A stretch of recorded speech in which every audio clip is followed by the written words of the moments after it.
on a universal level. That's what that's talking about. Each step leads to the next step, and so on and so forth. I just said that. Someone must do the initial work. Someone's got to make the first move in every single dating scenario, right?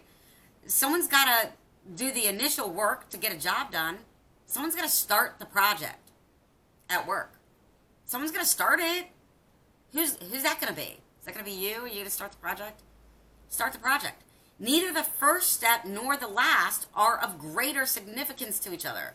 It means if you take out a bowl and open up some cake batter, pour it into the bowl, and put the eggs in, beat it up with the mixer, preheat the oven, put it in the oven, bake it for 30 minutes at 350 degrees, and pull it out, and you have a brand new cake, right? It's all put together, and then you have to icing it. Does icing or cutting, I guess that would be the last step, icing or cutting the cake have any greater significance than taking the bowl out of the cabinet to start the project? There's no difference. One is not elevated higher than the other. So if you have a goal, whether it's in love, you love someone and you're just afraid to admit it, if you have a goal for starting a business, you're just afraid to do it. Maybe you're worried about money or successes or time and failure. Whatever your goal is, whatever it is, if you want to teach your child baseball, cursive, since schools aren't doing it anymore, take out the pen and paper and sit your child down and teach them cursive. So we probably learned it in like a day and a half, really.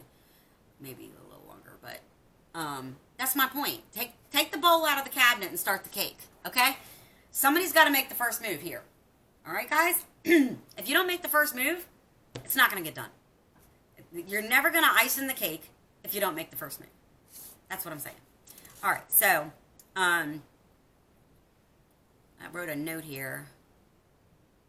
I already said that. Oh, okay, so my note to that law of connection, someone has to move in the game of chess or it's a stalemate.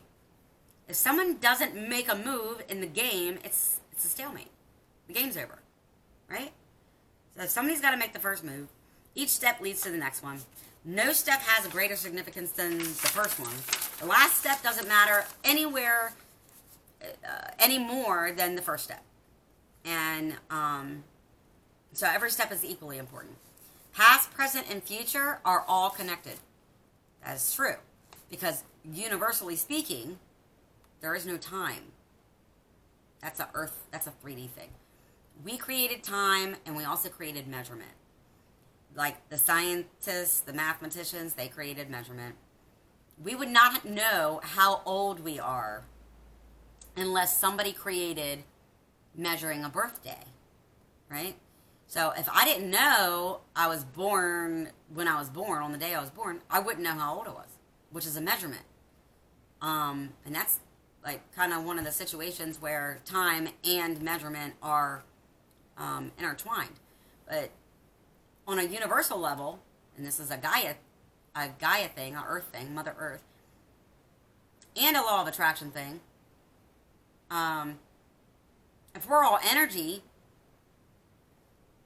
it's fluid. It's there's no measurement.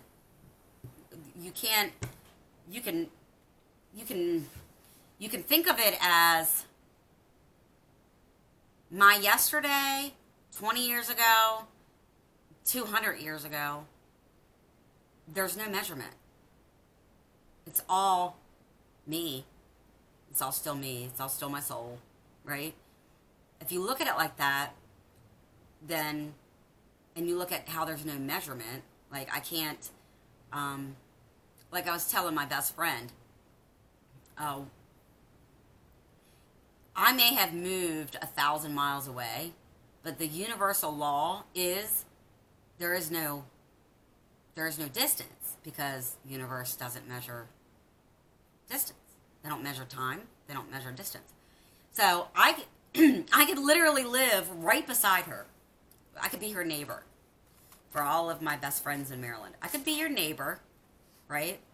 But it's not like I'm going to run over to your house and sit on your couch and, shoot the shit for an hour. No, I'm probably going to call you from wherever I'm at. A soccer game, a lacrosse game, whatever. Work. I'm going to call you driving down the road. I don't even need to be there. So there's no measurement in the universe. So just think about that for a while. Because past, present, and future is all connected. We're all connected because there's no time measurement or distance measurement in universal laws. All right, so the law of focus, this is number 7. You cannot think of two things at the same time. Because of this, when our focus is on spiritual values, it is impossible for us to have lower thoughts such as greed or anger. So true. When I was forced to heal and wake up and jump off my hamster wheel, I started focusing on positive things. I started focusing on me. I started focusing on things I love. I started focusing on how rejuvenating and invigorating it is to sit at the beach. I started thinking about and doing everything that I love. Everything I love to do. I've never liked shopping, but my daughter does. And it gives me joy to take her shopping. Okay. So I started taking my daughter shopping, right? So I'm not focused on all the negative things, what I went through in the past 20 years. I'm focusing on me. I'm focusing on the positive. I'm focusing on my here and my right now. Because I know focusing on my future it's a energy of lack. Here are my goals. I'm not saying don't have goals, but I'm saying if I focus on my future, my brain and my ego immediately goes to, these are my goals because I don't have them. If it's a goal to have $1 million in your bank account and you keep focusing on that, you're manifesting lack. You're manifesting not having it. So you'll never reach your goal of $1 million in your bank account. It's like if you constantly look at your budget. You already know what your budget is. You don't have to stare at it. You don't have to balance your checkbook every day. Balance your checkbook once a month. You don't have to balance it every day. Because you're going to focus on the lack of not having enough money. People that are filthy rich don't balance their checking account. They have somebody else do it for that exact reason. They don't want to look at it because they don't want to focus on that. They focus on what they love from the second they wake up to the second they go to sleep. Whether it's making music, acting, or helping people, motivational speaking. They focus on what they love from the second they wake up to the second they go to sleep. They don't focus on their money at all. And then suddenly, if they ever ask how much money they have, they're very, very surprised. Wouldn't we all like to have that? Anyway, so the law of focus. Number 8, the law of giving and hospitality. Okay, so if you believe something to be true, then sometime in your life you will be called upon to demonstrate that particular truth. Wow, here I am. So I believe in the universal law of attraction. I believe in the creator of the universe. I believe in spirituality. I think I even said in my first book that I'm not a religious person. And I always got kind of weird feelings or, strange vibrations whenever I did go to church, especially a Catholic church, where I would look at the stained glass windows and feel like I'm being told rules of a society, which is that religion, that don't resonate with me. I always knew as a child I wasn't Catholic, and my father's Catholic, my grandmother was Catholic. I always just knew as a child this is not who I am. I feel uncomfortable in this church. Not that I don't believe in God. I absolutely believe in God. I'm a very faithful person to God. But it's more on a spiritual level, not a religious level. So my personal opinion is that God's going to love me whether I swear or not. God's gonna love me whether I drink Jack and Coke or not, and or watch TV, as the Mormon religion is. God's gonna love me no matter what, so long as I am steadfast to my values and I'm strong in my faith, right? I can, if I fall off, everyone makes mistakes. If I fall off, I ask for forgiveness, and that's it. I go back right to moving on, staying in alignment with my values, right? If I'm in alignment with my values, I'm in alignment with my God. That's it, right? Okay, so that's the spirituality kind of thought. But so if if you believe something to be true, then sometime in your life you will have to be called upon to demonstrate that particular truth, which is what I'm doing now. That's what my book is about. I demonstrated truth. I'm being true and authentic in myself in this video channel. And the next one says, here is where we put a claim. Here's where we put what we claim that we have learned into actual practice, which is what I'm doing. So the law of giving and hospitality. No matter what, if you believe firmly in something all your life, you're going to be called upon to share it. No matter what. And my book helps people get to that what? Get to that life purpose. Get to that soul seed. Get to that gift. Get to who you are. Get there. My book will help you get there. That's what that is. And so anyway, number 9, the law of here and now. Looking backward to examine what was or forward to worry about the future prevents us from being totally able to be in the here and now. I hadn't even gone over this law, but I just said it. I said it back in one of these other ones, focus or the law of giving. I think it was focus.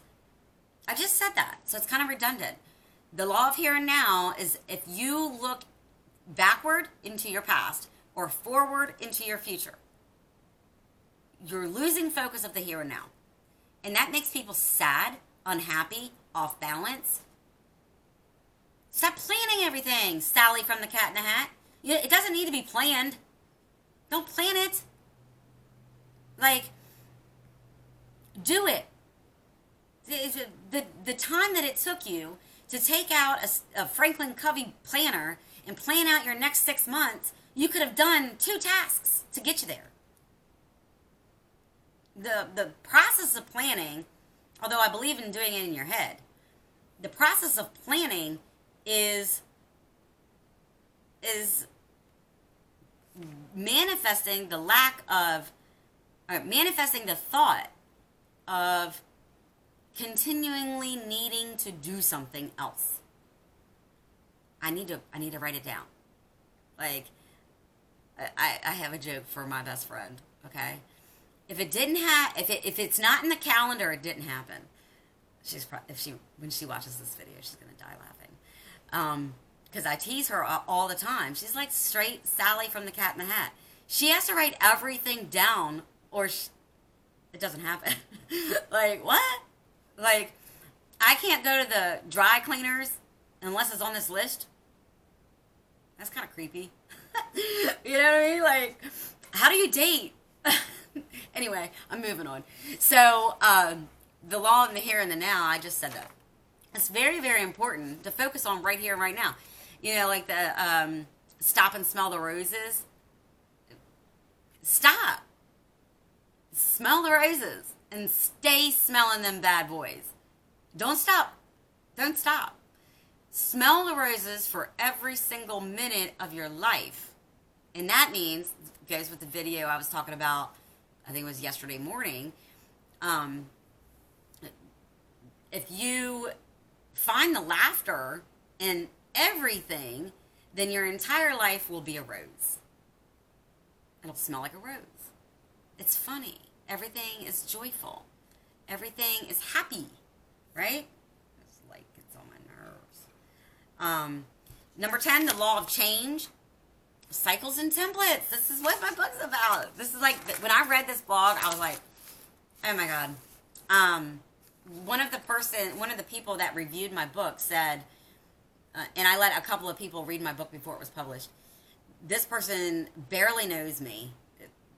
They live in Florida. They barely know me.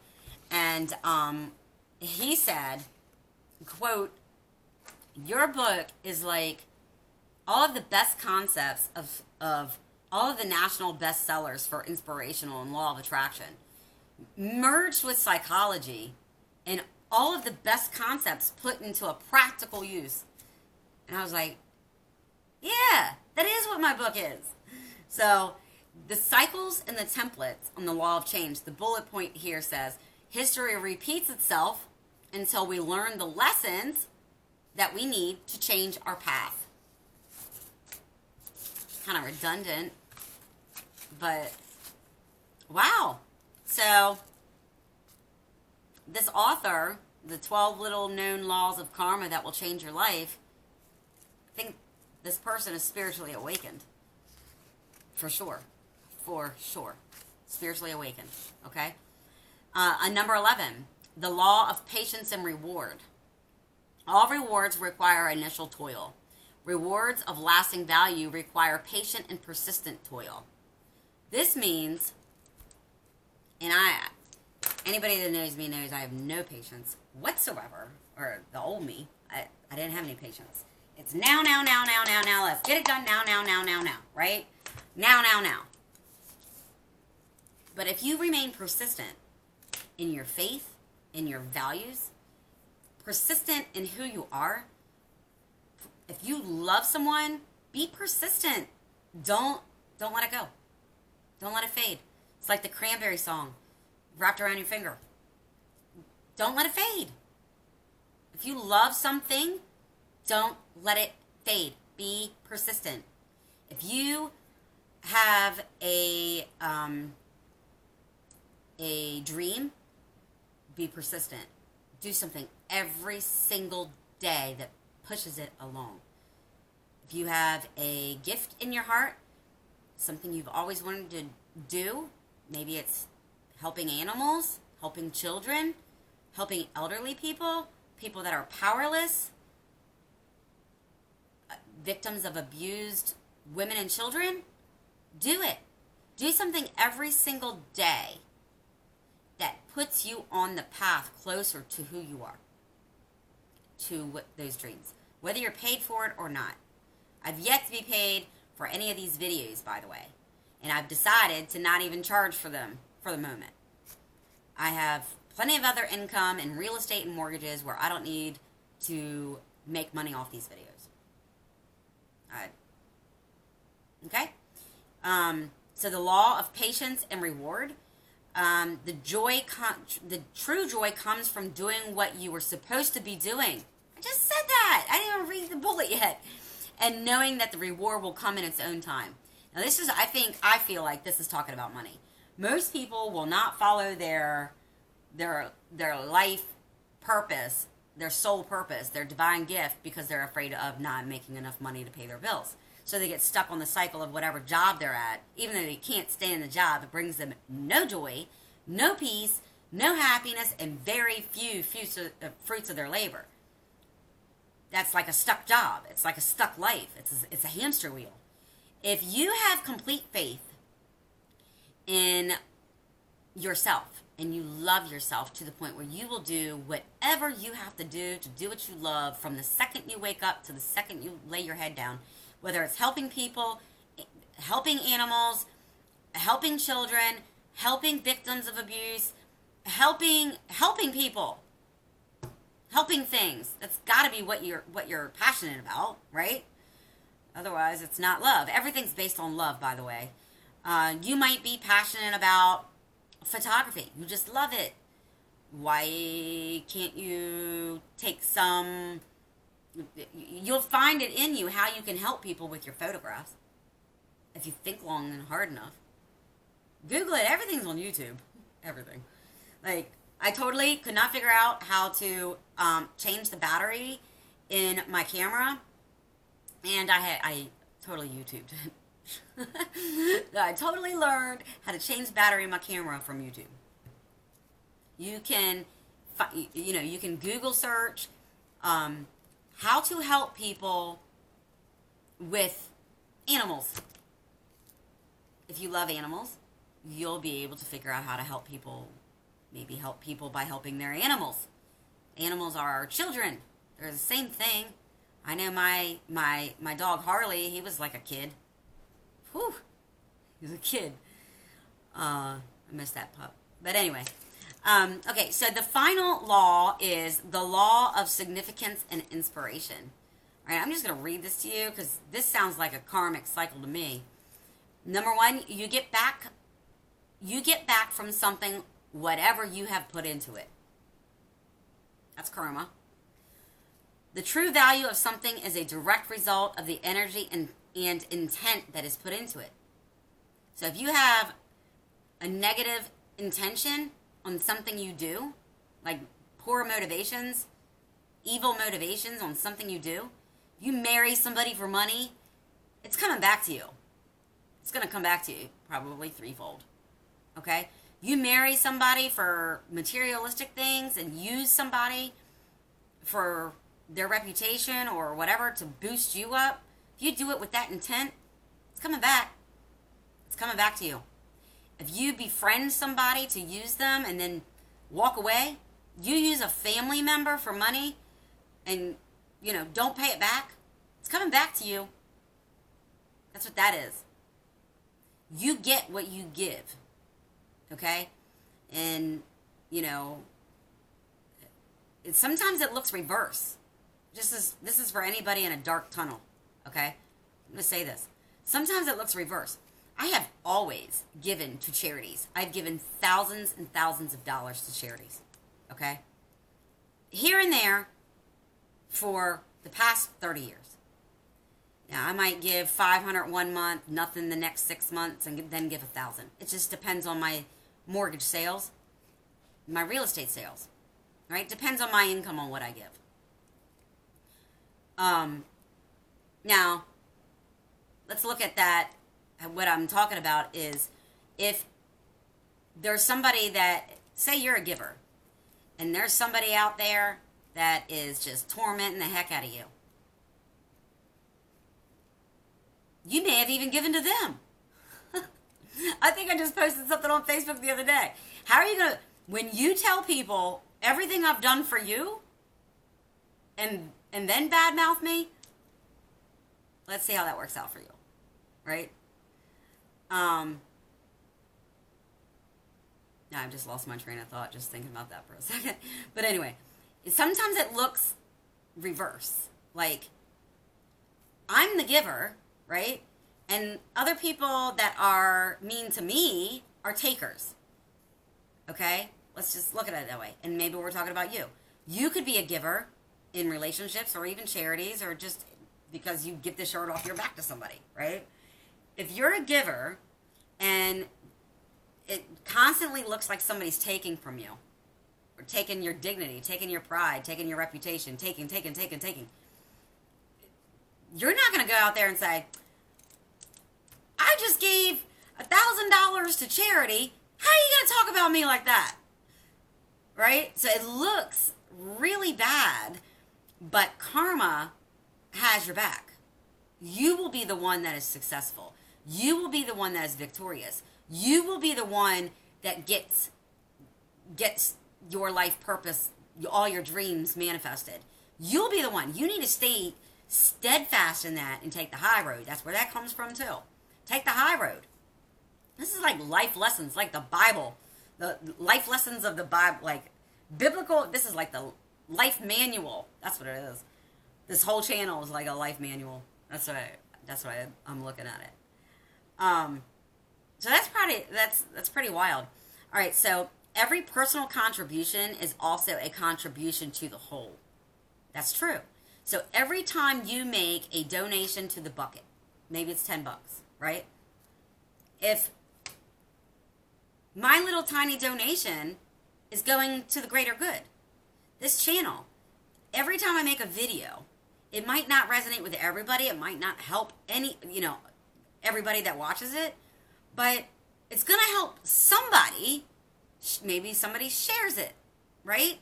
And then that person watches it.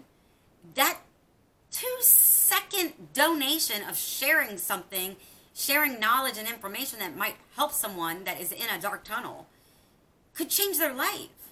It's to the better of the whole. It goes to the universal whole. It's a contribution to the whole, right? So